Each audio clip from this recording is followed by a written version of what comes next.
షాప్లో దొరికే ప్యాకెట్స్తోని నేనైతే ఇంట్లో నూడిల్స్ అయితే తయారు చేసుకున్నాను. నిజంగా టేస్ట్ అయితే అదిరిపోయింది. బయట కొనుక్కొని తినాల్సిన అవసరమే లేదు. హాయ్ ఫ్రెండ్స్, అందరు బాగున్నారా? మీరు ఎప్పుడైనా సరే ఇలా ట్రై చేశారేమో చెప్పండి. ఏంటి అంటే మసాలా నూడిల్స్ అని ప్యాకెట్స్ అయితే 10 రూపీస్ అనమాట. నేనైతే కొనుక్కొని తెచ్చుకున్నాను కొయ్యూరు నుంచి. అవైతే తెచ్చుకున్నాను, ఎప్పుడైనా యూజ్ అవుతాయిలే ఈవినింగ్ టైంలో అని చెప్పేసి.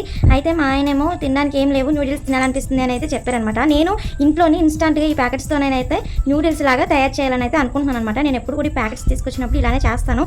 నేను ఎలా చేస్తానో నాతో కలిసి మీరు కూడా చూసేయండి. మసాలా నూడిల్స్ ప్యాకెట్స్ అనమాట ఇవి. మ్యాగీ అయినా సరే, ఇప్పి అయినా సరే నేను ఇలానే ట్రై చేస్తాను అనమాట. నేను తెచ్చుకున్న ప్యాకెట్లు వచ్చేసి మసాలా నూడిల్స్. అయితే ఫస్ట్ నేను స్టవ్ వెలిగించుకొని వాటర్ అయితే పెట్టుకున్నాను. వాటర్ హీట్ అయిన తర్వాత ఏంటంటే ప్యాకెట్స్ ఓపెన్ చేసేసి పైన నూడిల్స్ ఉంటాయి కదా, ఆ నూడిల్స్ అయితే వేసేసుకున్నాను అనమాట. నీళ్ళు వేడిగా ఉండడం వల్ల గట్టిగా ఉండి రౌండ్ గా ఉంటుంది కదా నూడిల్స్, అవైతే మెత్తగా అయిపోతాయి అనమాట వేడి వల్ల. అదైతే తీసుకొని నేను పక్కన పెట్టేసుకున్నాను. అయితే నేను 3 ఎగ్స్ అయితే తీసుకుంటున్నాను అనమాట నూడిల్స్ చేసుకోవడానికి. ఎగ్స్ చేసుకుంటే టేస్ట్ అయితే ఇంకా ఎక్సలెంట్ గా ఉంటుంది అనమాట. అందుకని చెప్పేసి నేనైతే ఎగ్స్ అయితే తీసుకున్నాను. తర్వాత ఆ వాటర్ అంతా పారేసాను అనమాట. మొత్తం అవన్నీ పక్కకి పెట్టేసుకున్నాను. నూడిల్స్ని అయితే పెట్టేసుకొని అదే తపేలలోని నేను కొంచెం ఆయిల్ అయితే వేసుకుంటున్నాను. వేసుకొని నేనైతే ఆనియన్స్ అయితే కట్ చేసుకున్నాను అనమాట సన్నగా. ఆనియన్స్ వేస్తున్నాను, ఇంకా పచ్చిమిరపకాయలు ఏం కూడా వేయట్లేదు నేను. ఓన్లీ ఆనియన్స్ సన్నగా కట్ చేసుకొని అయితే వేసుకున్నాను.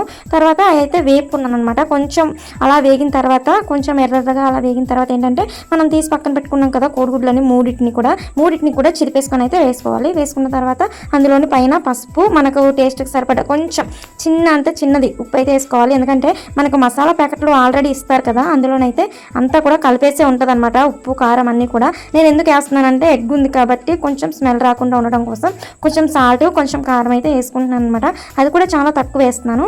తర్వాత ఎగ్స్ వేసిన తర్వాత ఏంటంటే కారం, ఉప్పు వేసుకొని చిన్నది ఆ స్మెల్ అంతా పోయిన తర్వాత వేగుతుంది కదా, అప్పుడు మనం మసాలా ప్యాకెట్స్ ఇస్తారు కదా, దాంతో తట్టుగా ఆ ప్యాకెట్స్తో పాటు ఇస్తారు కదా, ఆ ప్యాకెట్స్ నుంచి అయితే నేను మసాలా ప్యాకెట్స్ కూడా చింపేసుకొని అయితే వేసేసుకున్నాను. యాక్చువల్గా అందరూ కూడా ఇలా చేసుకోరనమాట. కొంచెం మంది ఏంటంటే వాటర్ ఉండగానే అలాగా మనం తెచ్చుకున్న ప్యాకెట్స్ అయితే వేసేసుకొని అందులోని మసాలాలు అన్నీ వేసేసుకొని ఏంటంటే కలిపేసుకొని అలా చేసుకుంటారు. కానీ అలా కన్నా ఇలా చేసుకొని తింటే ఇంకా టేస్ట్ అయితే ఎక్సలెంట్గా ఉంటుంది. ఇంకా మనం బయట కొనుక్కొని తినాల్సిన అవసరం లేదు. ఇంక ఈ ప్యాకెట్స్ తెచ్చుకొని ఈజీగా ఇంట్లోనే తయారు చేసుకోవచ్చు అనమాట.